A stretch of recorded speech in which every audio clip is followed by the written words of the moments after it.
Streaming now from KRON 4, the Bay Area's local news station. Happening right now, San Francisco city officials discussing the latest crime stats within the city. Let's listen in. But how important it is for the media, the press, to report what's going on in our city and our police department with our the state of our city, and we appreciate having the opportunity to speak to you this morning. So before the mayor takes the microphone, I want to say a few words and introduce our mayor, London Breed. You know, it's been an incredible year. 2020, first part of 2021, has been a very challenging year for all of us, and I can't be more proud of being a part of a city under the leadership of our mayor, London Breed, because in 2020 we saw what true leadership means. We saw what courage means, and in the midst of a global pandemic, San Francisco was the first to take action to really get in front of what was facing us, and we saw the results. We led across the board in terms of big cities, the amount of preventing death, the shelter-in-place order, which our mayor's leadership started really a national movement on shelter-in-place. And then we got into June with the George Floyd murder and the civil unrest that followed that. And again, our mayor played a key role in having our city, even though we had our issues, step up and respond to the challenge, to get the resources that we needed to really put the riots and the civil unrest and the looting and the fires and all that down very quickly. And we saw where a lot of cities continue to have problems for months. We saw really a peaceful summer here in San Francisco last year, given all that was going on in our country. So leadership is important. People are important, staffing is important, and we're going to talk a little bit about all that today. But the other thing that I'd like to say, that with our mayor and staffing and all the issues that I just brought up, it didn't just start when she became mayor. You know, Mayor Breed was, I think, the first supervisor that I met when I got here in the Board of Supervisors, and she has been supportive from the day that I arrived. And I just want to highlight and lift that up because it is really, really important. And I appreciate it. The members of the San Francisco Police Department appreciate it. And I know the people of San Francisco appreciate her leadership. So without further ado, I'd like to introduce our mayor, London Breed. Thank you, Chief, and it definitely is great to be here with all of you in person today. It has been a very, very challenging 15 months, and to be here in person is so significant. We appreciate it a lot more, I'm sure, as a result of what we had to do in terms of our actions during COVID. But here we are, San Francisco, with over 82% of our residents who have been vaccinated. We're doing great in comparison to other major cities, and I'm really proud and grateful to the people of this city who really stepped up and made that difference. But now what we're seeing is a whole nother spotlight being placed on San Francisco. On the one hand, with COVID, what we've seen is, you know, just a lot of praise and a lot of support, and San Francisco has gotten a lot of great attention as it relates to COVID, but sadly, as it relates to crime, we've gotten a lot of negative attention. And when you think about where we were last year, the holiday, during July 4th, we saw an unprecedented number of shootings and other things that have occurred here in our city. Sadly, we saw the death of a young 6-year-old boy in the Bayview Hunters Point community, young Jace Young, and it was heartbreaking. And when I think about what happened last year with violent crime and where we were even this past 4th of July weekend, we saw not one homicide over that weekend time period. So just this recently, Lori Lightfoot was here from Chicago, and I'm sure many of you have been hearing about the unprecedented amount of gun violence in Chicago, almost 100 shootings over the holiday weekend. And here in San Francisco, even with our challenges, we're nowhere near that. So we should be really proud that we've gotten to a better place. Not perfect, but we are at a better place. And what's being highlighted now? We're seeing a lot of the attacks on many of our elderly, in particular our Asian seniors. We're seeing a number of thefts in our retail. And those videos are not just going viral in San Francisco, they're going viral all over the world. But what's not going viral, what's not being brought to the forefront is the fact that in almost every single instance, our police department have arrested many of the people in these particular crimes.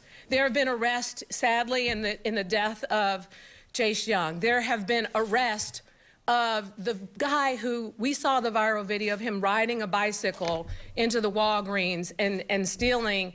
He has been arrested and is currently in custody awaiting trial. In the case of the man who was walking home from the post office, who was stabbed and robbed, his perpetrator has been arrested. In the case of the man in the Franklin Street Market, a beloved member of the community who sadly lost an eye, his perpetrator has been arrested. The elderly woman waiting at the bus stop, 2 people stabbed, that perpetrator has been arrested.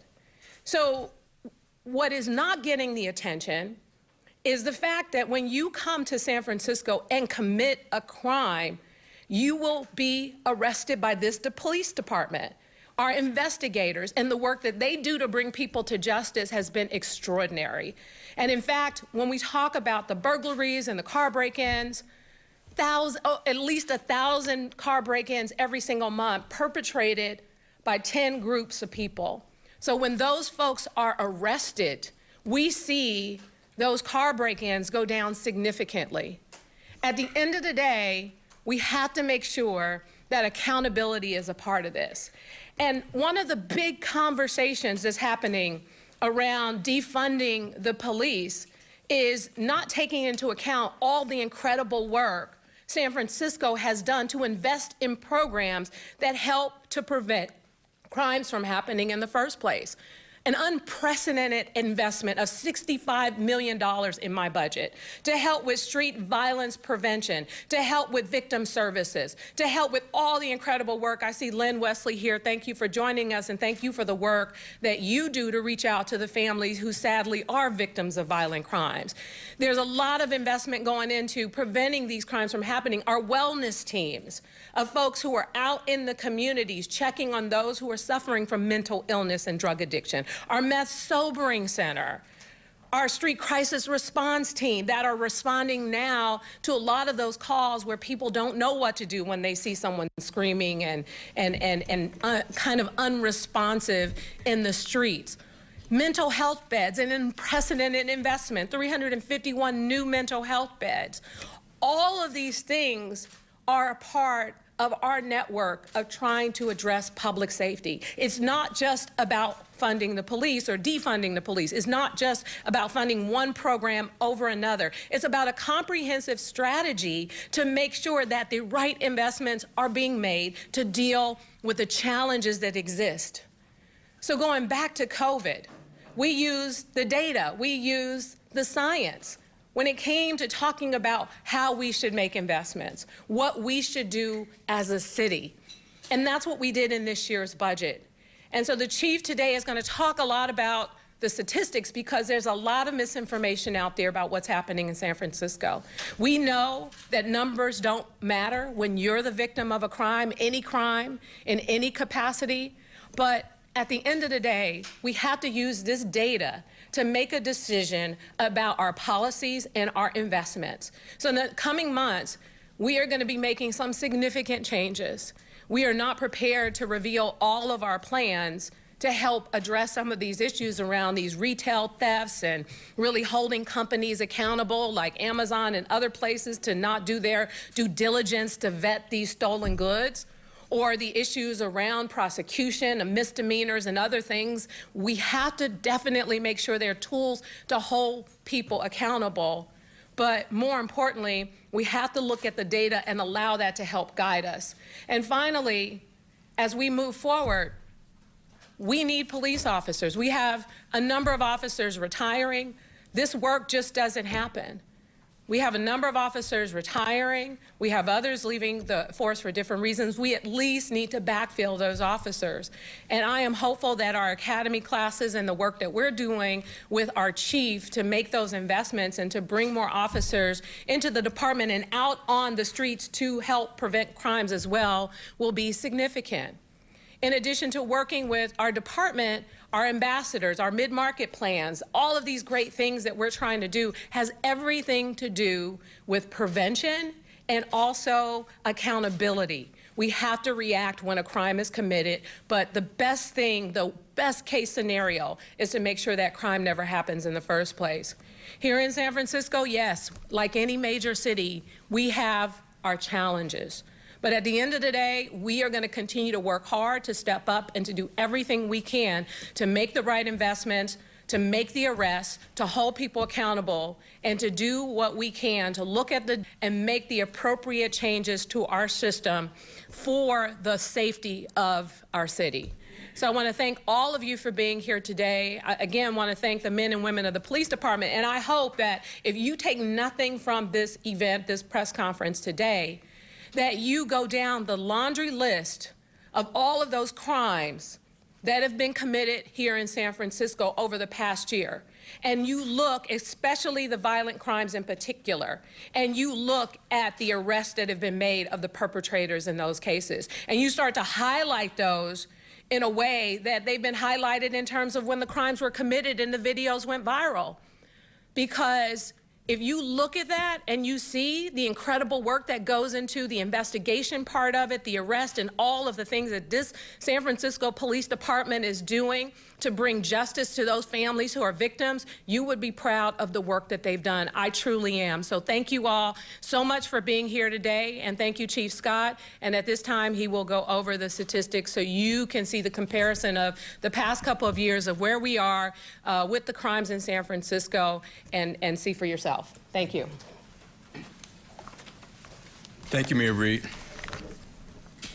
So I know the mayor touched on public perceptions, and I think it's important that we start today by acknowledging people's fears about crime, particularly when these videos go viral, as the mayor said. I mean, these things, they get in our head, and people start to believe that is our city, but that is not our city. In today's news conference, I'm going to show you some comparative numbers from our latest CompStat report, and just think of this as a mid-year check-in. For those who don't know what CompStat is, it really stands for Computer Statistics. It's a program that police departments across the country use to inform public safety strategies and to inform about basically the state of where their cities are in terms of crime statistics.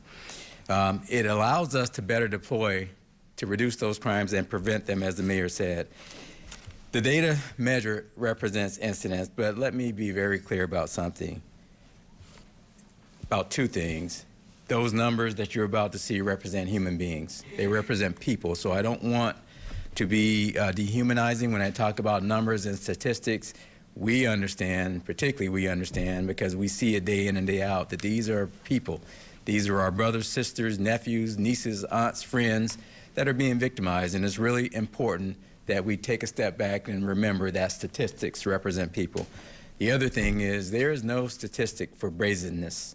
You know, what we see on some of these videos are just brazen, heinous crimes, and there's no statistic for what that does to our outlook on how we perceive what's happening in our city.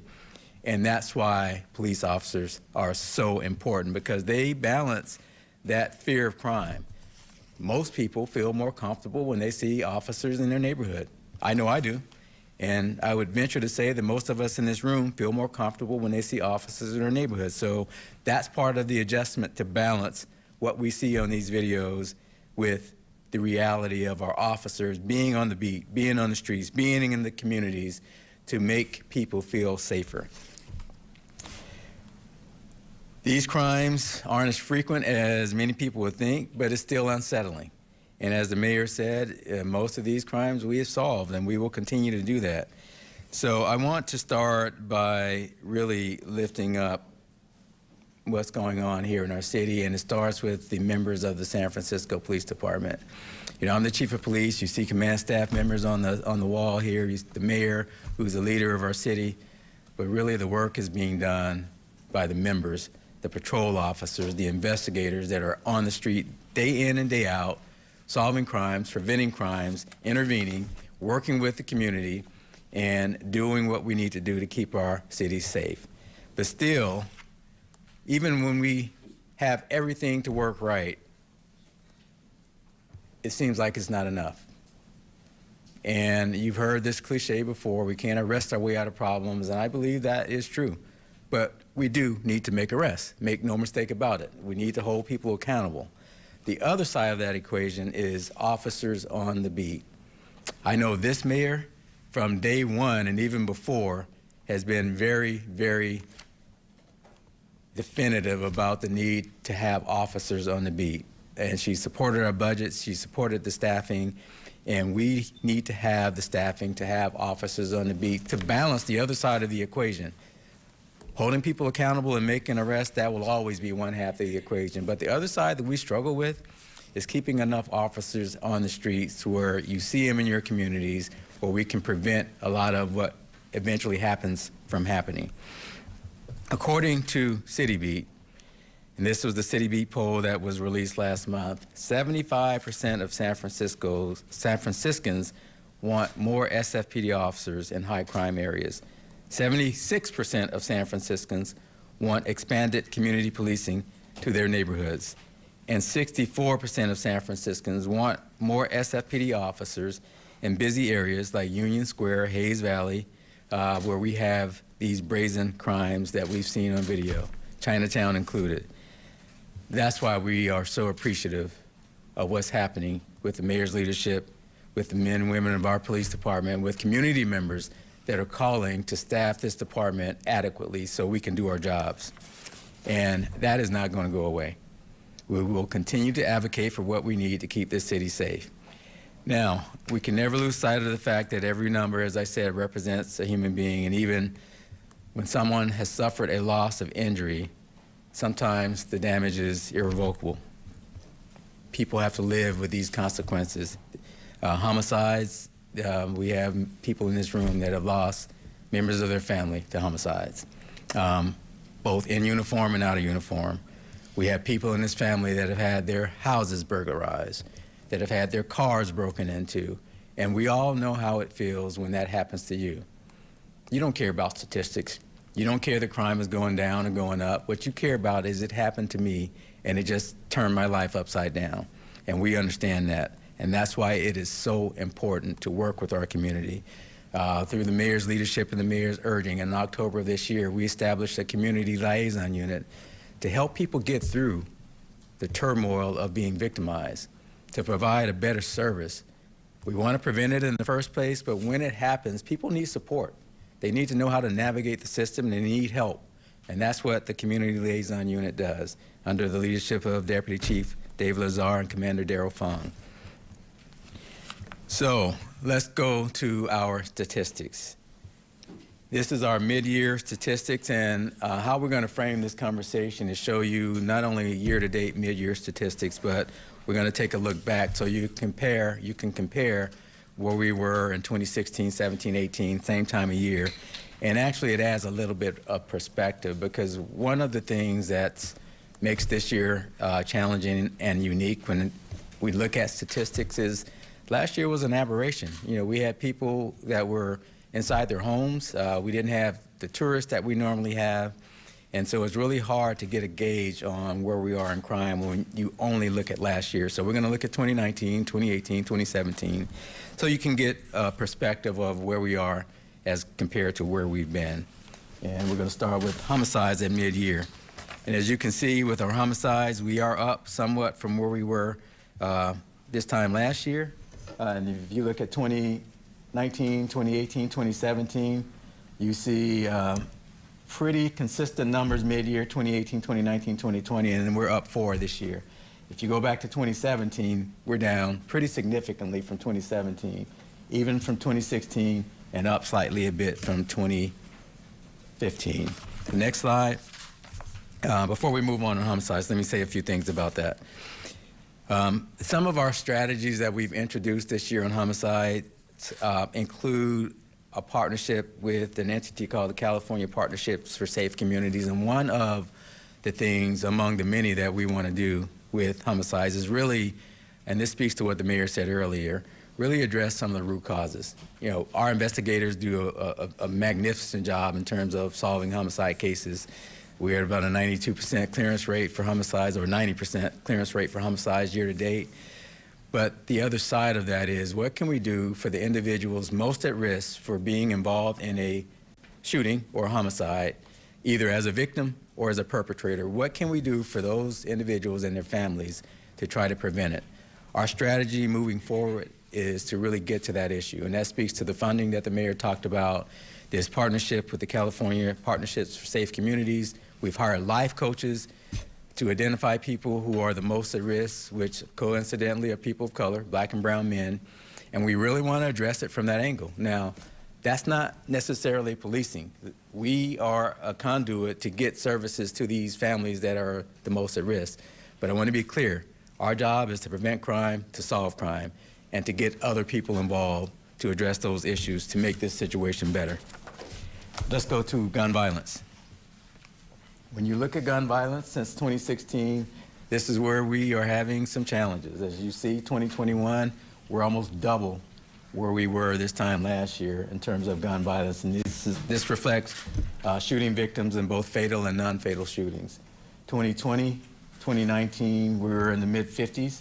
2018, we were at 80. 2017, we were at 90. So when you go back several years, you can see that we're not terribly higher than we were in 2016, 17, and 18, but we're almost double where we were the last 2 years, and that is a huge concern. So part of the strategies that I just mentioned will help address that. We've gotten some traction from that. It also builds relationships with the community members that are necessary to actually get a handle on this issue. On my left, you have Acting Commander Carl Fabry. We have Commander Pete Walsh. They're a big part of this, along with our Investigations Bureau and our Director, Tiffany Sutton, that's really bringing all this together. And our strategies on gun violence are holistic. We have to get a handle on this. The other issue with gun violence are illegal ghost guns. The number of illegal ghost guns that we've confiscated over the past 4 years, and we don't have this chart on there, but the information has been available and we've made it public, has increased exponentially. These are unserialized guns that are made in people's garages, in their kitchens, or wherever they choose to make them. They're dangerous, they're unregulated, they're untraceable, and they're a problem for our city. So through our Crime Gun Investigation Center, which is under our Investigations Bureau, we are addressing that with help of our partners from ATF and our federal partners, and we hope to continue a record. We have an increase in confiscation of those guns, and we hope to continue to do that to take guns off of the streets so they can't get in the hands of the people that are driving these numbers up. Next, we'll go to sexual assaults.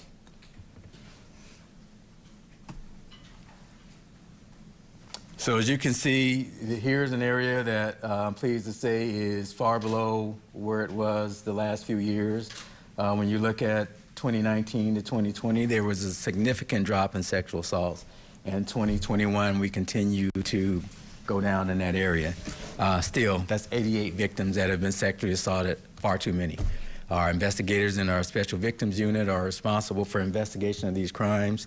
We're working with our district attorney and the advocacy groups who really have been pushing on better sexual assault responses, including treatment and services to the victims of sexual assault. So that's a part of our plan, if you will, to get better in all of those areas. I mean, we do okay, but we can always get better. We jumped on sexual assaults from 11 cases in May of 2021 to 19 cases in June, and that's a huge increase from a month-to-month perspective. So definitely it's something that we want to keep an eye on because that's concerning, and we want to make sure that we keep control of that. Next, we'll go to robberies. Robberies, as you can see, again, videos drive perception. And when you see people getting robbed, when you see elderly victims in our city getting robbed and those videos go viral, you think, oh my goodness, things are out of control. Well, here's the reality. The reality is that our robberies from 2018 to date, year to date, have gone down each year. We hope to continue that by year's end, and if we can continue the trend,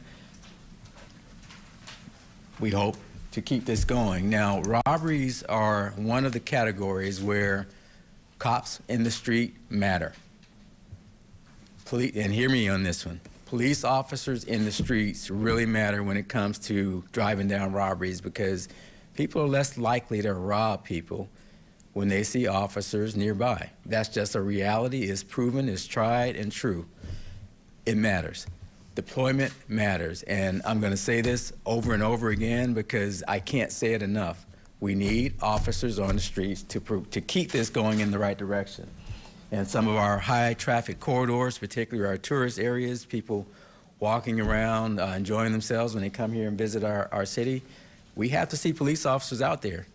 The mayor's mid-market vibrancy plan in the Tenderloin, we have increased our deployment pretty significantly over the last month and a half. We have seen robberies cut by, I believe the number's 38% in that area.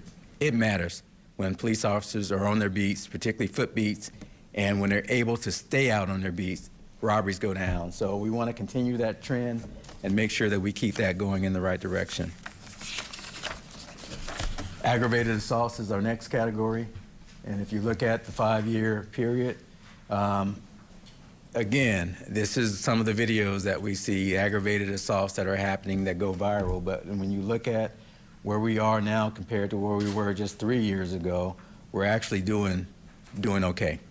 Now, I want to say this. We know that not all crimes are reported. There's always, besides homicides, there's always a degree of underreporting of crime. And we encourage people to report if they're victimized, because that's how we know what's going on, and that's how we deploy. We deploy by where the problems are. If you look at this, though, you look at 2018, 2019, 2020, you see a significant drop from year-to-date, 2018 to 2019, 2019 to 2020. 2020, aberration because of COVID. We don't know how much that impacted. But when you look at 2021 compared to 2019, we are below where we were this time at 2019, our last pre-COVID normal year. So can we always do better? Yes, we want to do better on aggravated assaults. But we're not doing terribly, and we want to keep that trend going as well. Again, research. The University of California Goldman Policy Lab, they studied our footbeat deployment to see how that impacted aggravated assaults. That research was done in 2018. It's online if you want to take a look at it. What's proven is cops matter. When we increased our footbeat deployments, put them in those areas, high corridor areas, like the Tenderloin, assaults went down. We know it matters, and that's been proven by academic research. Next topic is burglaries. So as we talk about property crime, the narrative in San Francisco has been car break-ins it's been that way for a long time. But we're going to start with burglaries because here's an area where we're struggling somewhat in terms of increases. We saw this trend start even before COVID. Last year, early 2020, we started to see burglaries go up. I can't really tell you with any scientific approach of why that was. We have our theories because we start seeing burglaries go up. We started to see other types of crimes go down. Could there have been some displacement? Maybe. But the sad reality is burglaries went up. Now, the majority of those were garage type of burglaries, where bicycles, tools, small things where people can run out quickly. That's where we're really getting hit in burglaries. The good news is this. We started the year off really in a hole in burglaries, and over the last 3.5, 4 months, we've seen burglaries decrease. We're at about a 4% increase year to date. However, it's still an increase. So some of the things that we've done, as the mayor said, we've made some drastic changes in deployment. The increased deployment, we believe, will drive this number down. A lot of these crimes happen overnight, where we're deployed that's our lightest deployment. We had to make that adjustment, and we will continue to make that adjustment to keep the people that are doing this off balance, to let them know that you will see officers in these communities at night, overnight. And that makes a big difference. But burglaries are up. Hopefully we can continue to drive them down so we end the year in a negative, but we are going in the right direction mid-year compared to the way we started the year off. 2020, particularly last summer, we had a spike because of the civil unrest. We had a lot of looting for about 2 or 3 days, and we were able to get that under control and make many, many arrests from that. So 2020 is really not a great comparison year, but we have to compare it, and so you see what it looks like. Next, we'll go to larceny theft. So this has been the discussion about San Francisco larceny theft, which retail theft is in that category.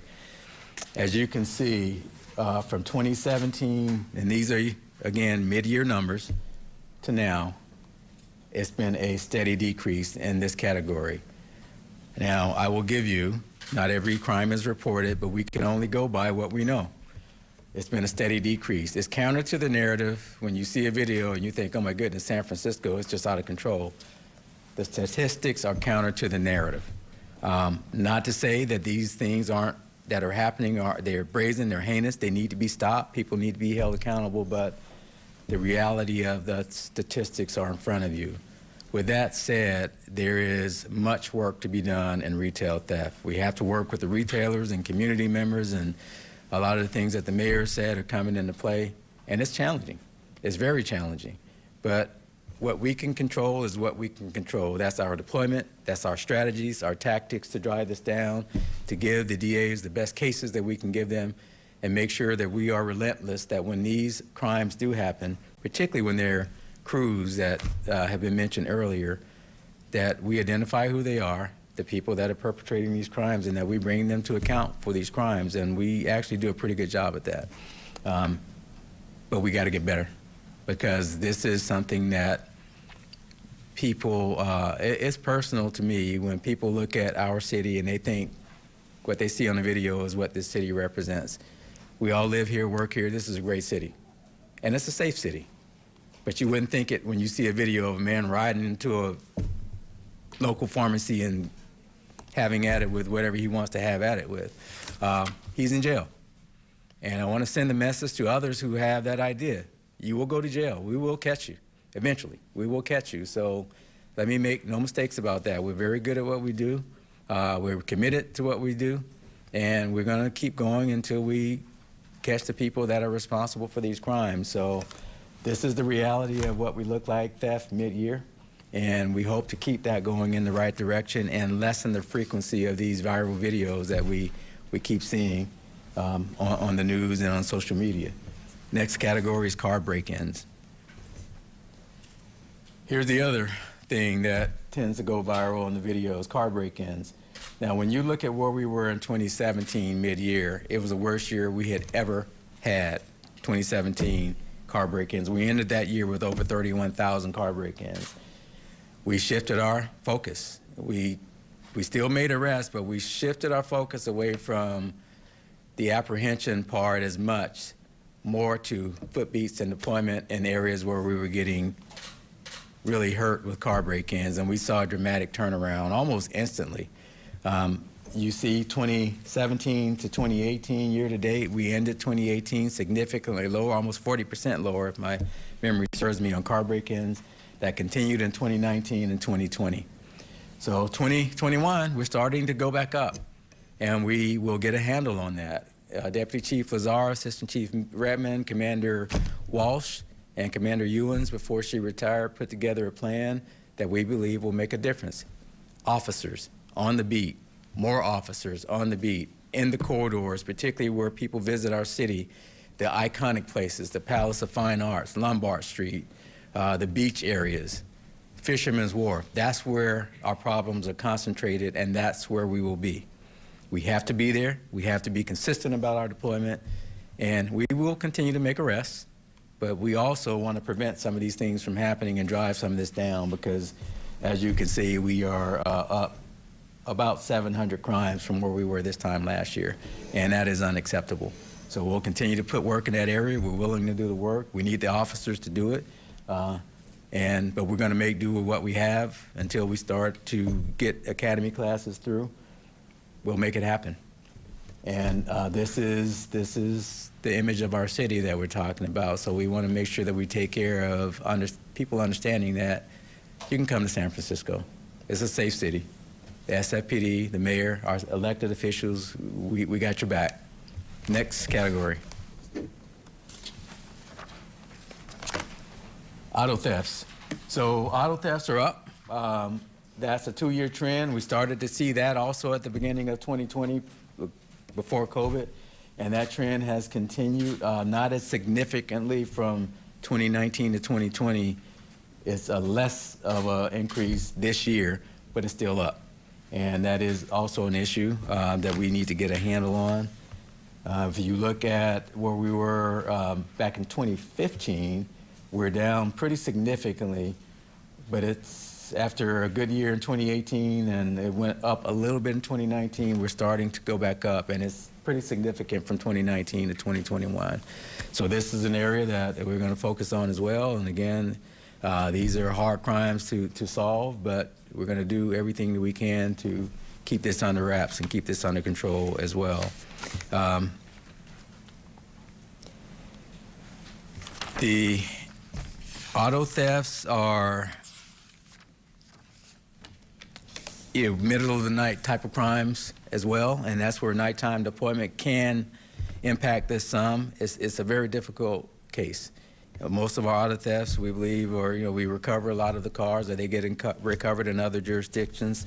So that gives an indication that at least those recovered cars, it's not commercial crime crews that are doing that. It's probably more one-off type of auto thefts to commit other crimes or just for transportation. Nonetheless, when your car gets stolen, I don't think you really care who's stealing it. You just want your car back.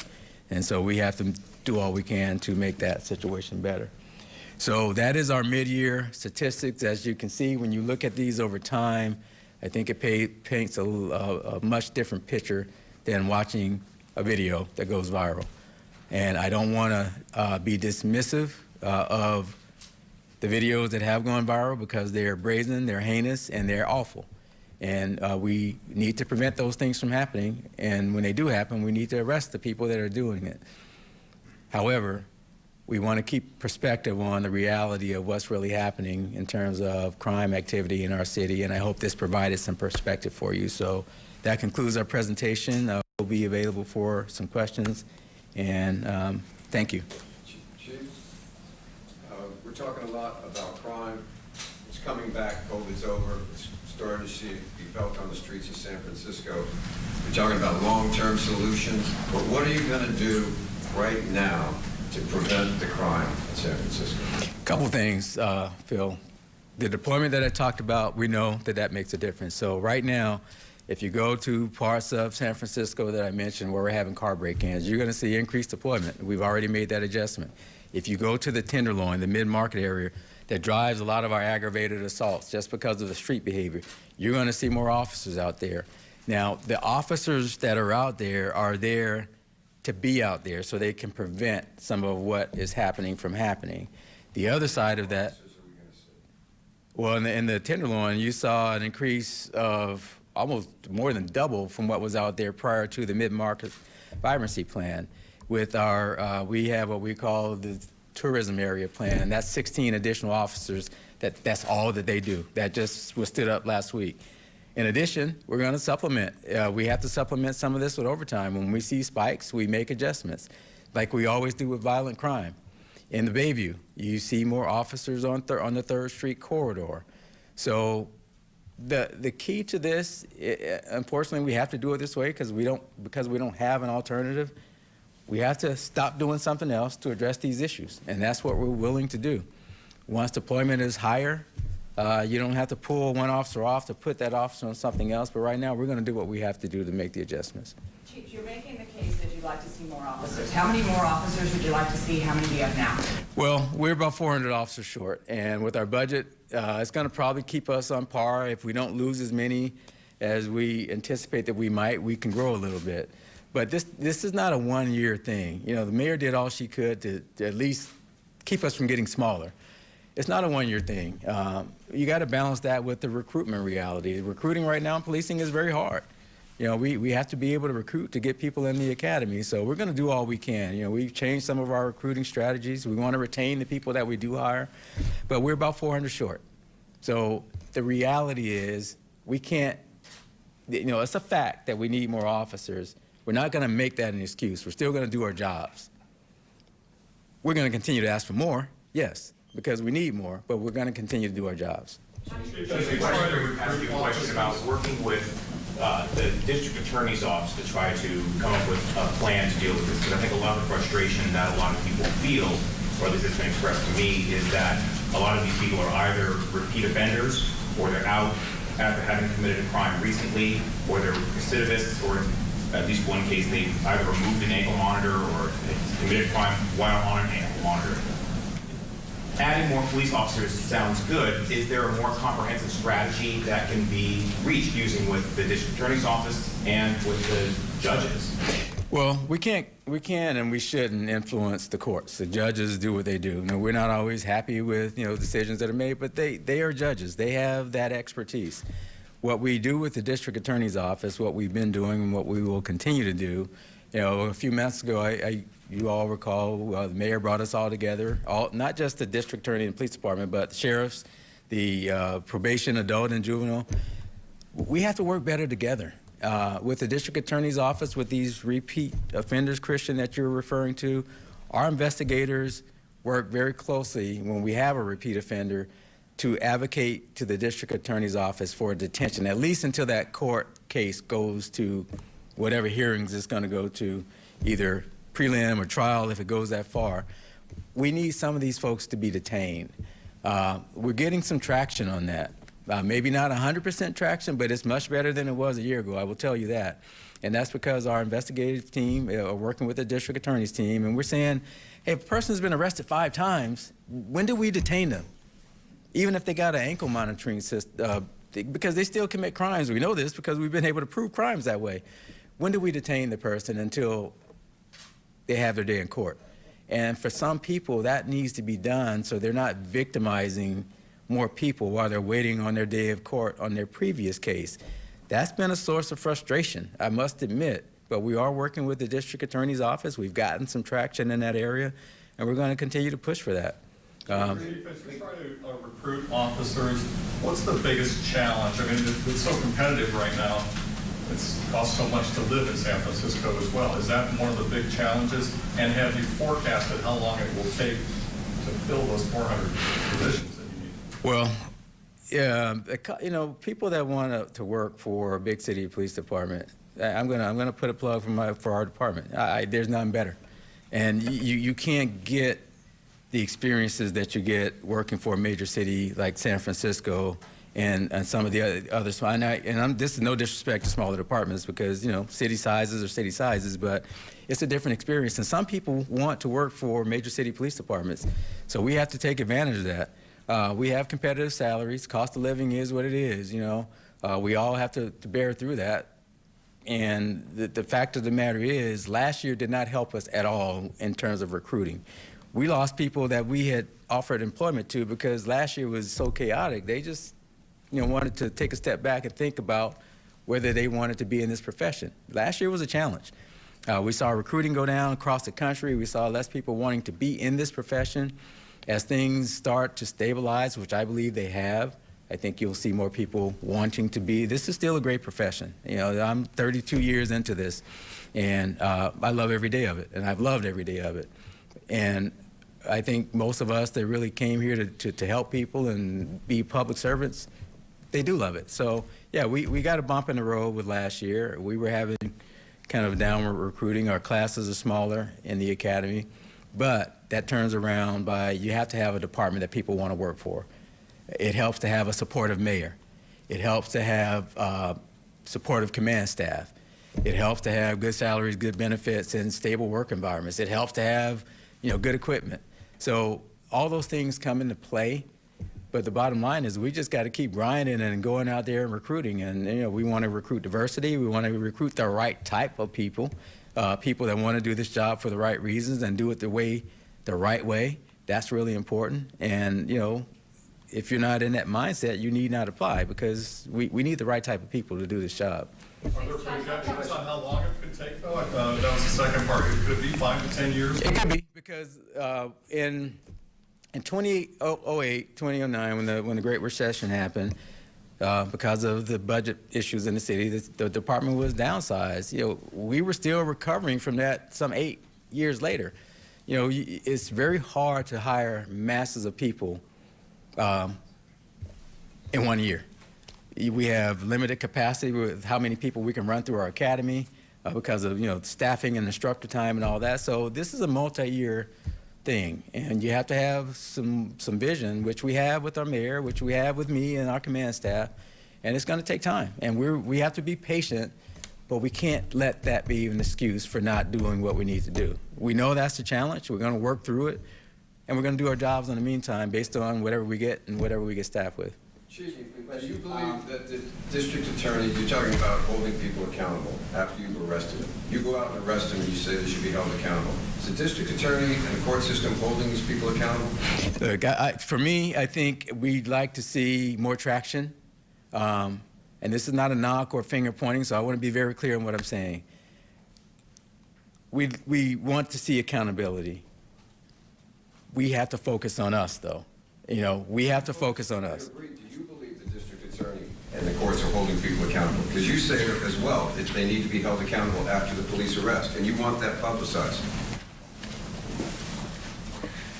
I think I have some real concerns about what's happening in our criminal justice system as a whole, because I think overall there's been a big push to reform our criminal justice system. And let me just back up and say, you know, I grew up in a community where there had been people who had been arrested and convicted for crimes that they never committed. And we see this big call for reform, and it's something that has been important to me even from the time that I served on the Board of Supervisors. But there's also women whose sons have been murdered, and they want the killer of their kids brought to justice. And I believe in making sure that someone is brought to justice. And I'd like to see more of that happen with people who are actually guilty of these crimes held accountable for the crime that they commit against people. So the accountability has to happen not just with the district attorney's office, but with the courts. And to be clear, and that's why I cited a number of the past years' situations that have occurred, our officers they're investigating, and they are bringing forth the evidence, and they are making the arrest in these cases. So now that they turn these cases over, there needs to be some level of accountability. And that is not just about jail time. That's about a number of things that could happen to ensure that that person is getting the treatment that they need because they may have a drug addiction, or that person is getting into some sort of social. We spend so much money in this city for a number of social services. So helping someone to transition into job training and employment and a number of other things. So this is a comprehensive approach that we need to take. It's not just lock them up, throw away the key, or do one thing versus another. It's about a comprehensive strategy. I don't have complete control over the courts or complete control of the district attorney's office. But in my budget this past year, we provided an additional 11 positions for the district attorney. We realize the significance of the work that needs to be done, and I'm hoping to see some results as a result of the work that we've been doing. You had a question? Actually, I have a question for you, Mayor, and one for the Chief. For you, Mayor. So San Francisco, we all know it's a beautiful place, but you know what's making rounds on social media is that it's this place where you go and you see a mess on the streets, people shooting up, and these viral videos that I know you talked about it at the beginning, but what message do you have to those people that say, like, you know, San Francisco is not what it used to be? It's just, you can see some statistics that, you know, are better, but it's not the city that, you know, people want to come and see. Yeah.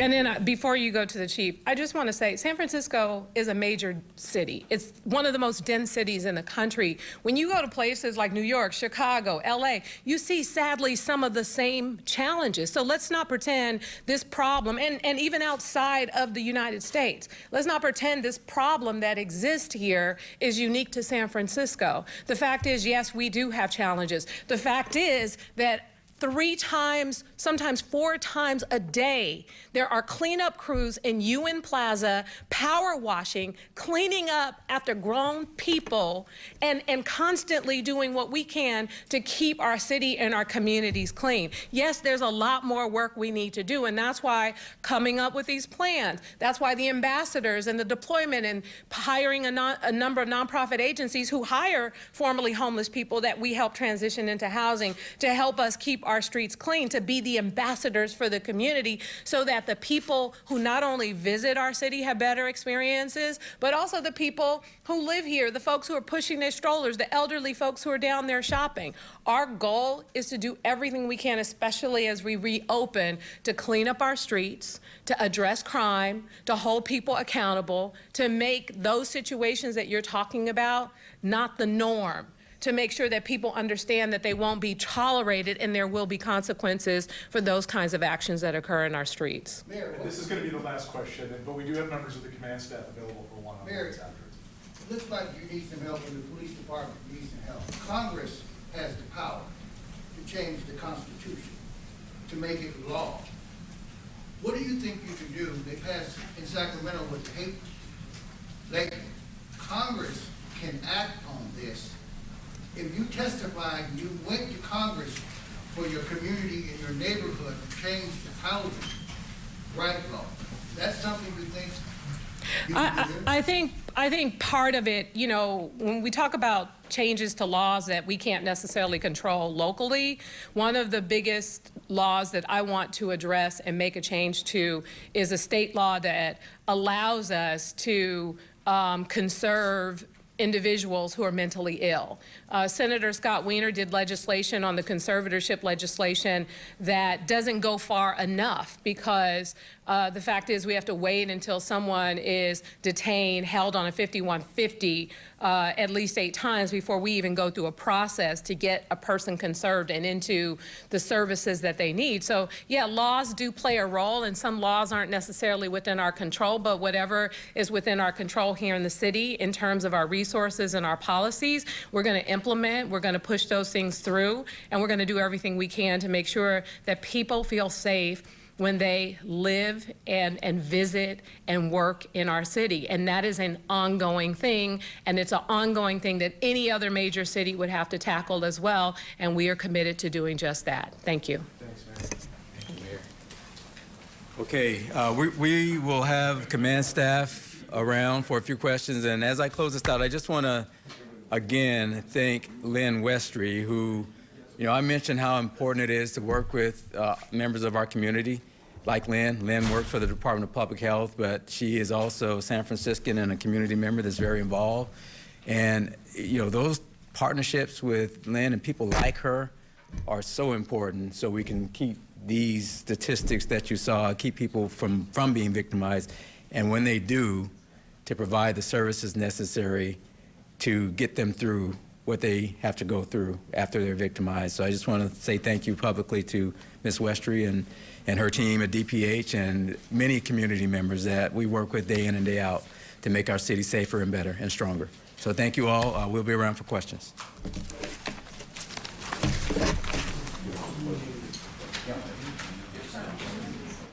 We've been listening to the San Francisco Police Chief and San Francisco Mayor discussing crime in the city after several viral videos have been circulating around the nation, really. The police department and the mayor wanted to do this mid-year checkup of crime stats within the city. The mayor saying the spotlight on San Francisco when it comes to crime is extremely negative right now. However, she says the city is nowhere near cities like Chicago in terms of the shootings that they see on a regular basis. She says the city of San Francisco isn't perfect, but we are in a better place. Now, when it comes to those crime statistics that they went through, violent crime like homicides are up last year in the city of San Francisco. However, they are down pretty significantly from 2017. Gun violence, meanwhile, since 2016 is what they looked at.